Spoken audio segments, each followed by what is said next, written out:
manned by a crew of 12, was sailing along the calm waters off the coast of Nigeria.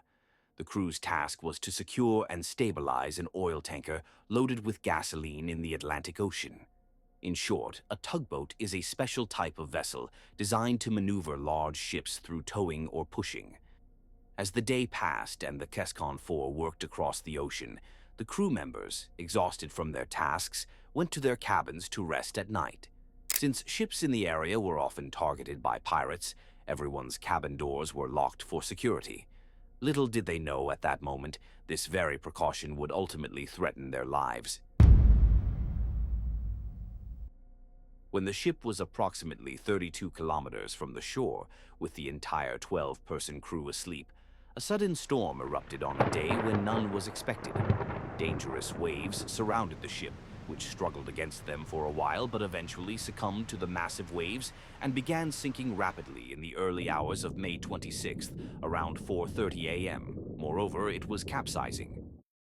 Harrison Owen, the ship's cook, had woken up early to prepare breakfast. He was in the restroom when the vessel began to capsize and sink, and he experienced the first shock of the disaster in that tiny space. Hearing the screams of others, he realized the ship was sinking. When he tried to open the restroom door to get out, the toilet, dislodged by the capsizing, fell on his head, causing a head injury and bleeding. Moments later, all the electricity went out, and darkness consumed everything. Meanwhile, the ship was descending rapidly into the ocean depths. As the restroom began to fill with water, Harrison, panicked and unsure what to do, was suddenly swept out into the corridor by the incoming water. He tried to call out to his friends for help. However, there was no one to assist him at that moment. Most of them had locked their cabin doors before going to sleep, trapping themselves in water. Harrison watched in horror as 3 of his friends, who managed to get into the corridor, were literally lifted off their feet and swallowed by the waves. He knew they would die. He himself was swept by the current. While being tossed around, he found himself inside another restroom in the engineer's cabin. As he was dragged inside, the door slammed behind him and the water level rose. Fortunately, it did not fill completely. A small pocket of air remained, providing the oxygen he needed to avoid drowning for the moment. While floundering in the waters, battered and bruised, he tried to catch his breath when he was struck again by a more powerful blow. The ship had finally settled on the ocean floor at a depth of 31 meters. At this point, Harrison could hear a lot of noises from outside. His friends were calling for help and crying. Everything happened so suddenly that it was a brief life-and-death struggle. Shortly after, all sounds ceased entirely. Harrison realized that his location was the safest place for him, yet he soon faced a terrifying reality. He was trapped alone in the endless darkness amid the creaking wreckage of the ship. Nearly naked, without food or water, in freezing cold, his chances of survival were slim. The longer he stayed, the more the air pocket would fill with carbon dioxide, and the oxygen would eventually deplete, resulting in death. Immediately after the ship capsized, a rescue operation began. A team of divers quickly located the capsized ship to check if anyone could be rescued. However, the doors were locked, and they lacked sufficient equipment to enter the wreckage. Harrison, hearing the divers' sounds, tried to signal his location by banging on the walls.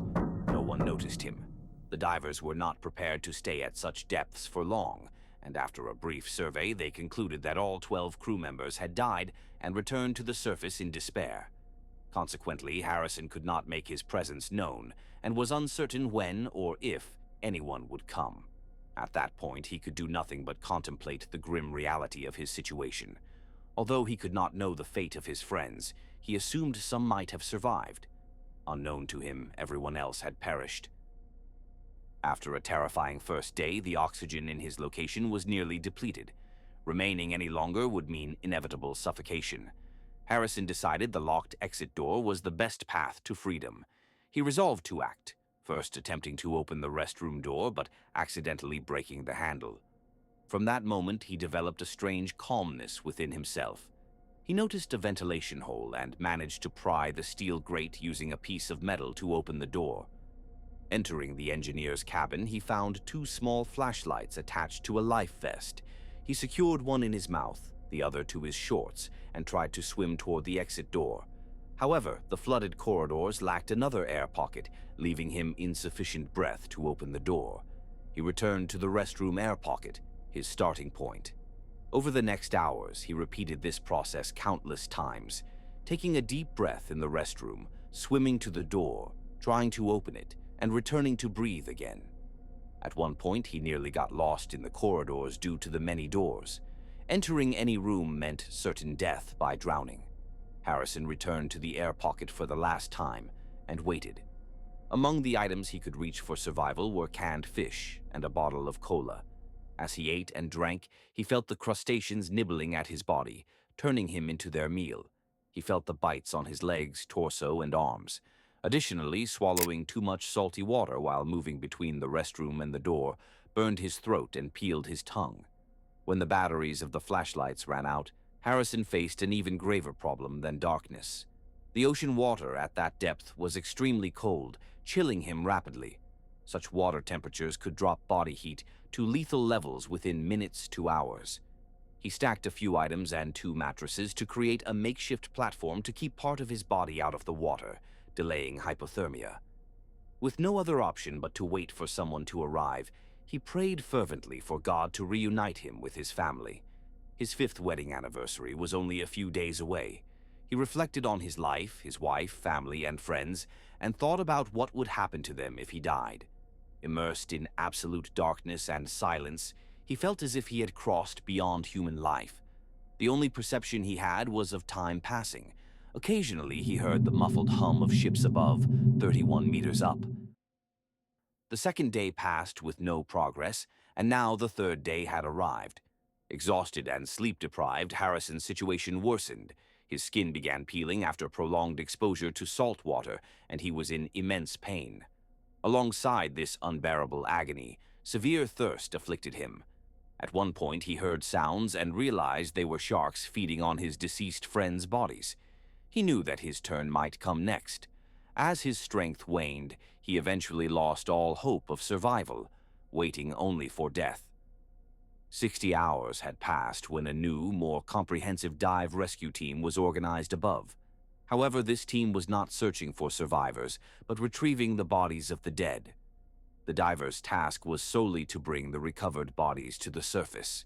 Harrison was still alive, and he noticed a beam of light from an opening in the wreckage and began to make sounds. He tapped the ship's side in hope of signaling that someone was alive. Unfortunately, the divers were far away, and Harrison soon heard the sounds fading. Later, he saw one diver passing through the corridor. Again, no one seemed to notice him. As he feared he had failed to make himself known a 2nd time, one of the divers, Nico Herden, spotted him. Nico was shocked as he grabbed Harrison's outstretched hand. The scene was truly incredible. The divers had come to retrieve bodies and unexpectedly found a living person. Nico shouted to his team that one survivor had been found and pulled Harrison from the water pocket into safety. Finally, Harrison appeared on the diver's camera.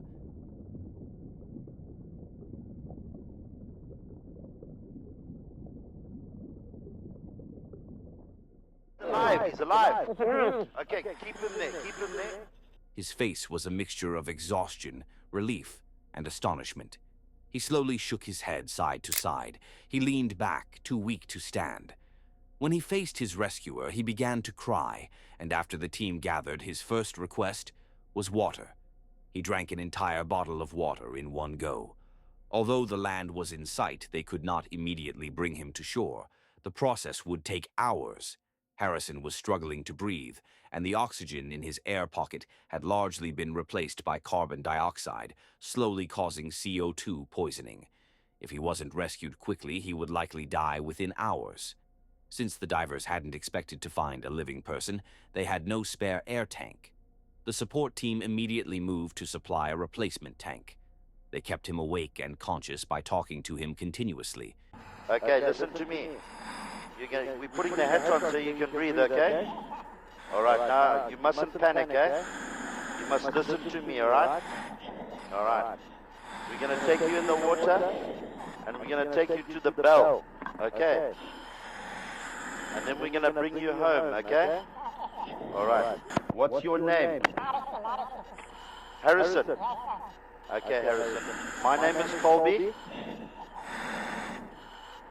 Okay, and I'm going to bring you home, okay? Eventually, the air tank was delivered. Yet another danger remained. After days at such depth, his body had absorbed a dangerous amount of nitrogen, leading to the risk of decompression sickness, also known as the bends. Even for a healthy person, diving at this depth carries great risk, but Harrison's body, exhausted after 3 days, could not endure it. Moreover, stress and adrenaline could elevate blood pressure. With no other option, he resolved to face the challenge.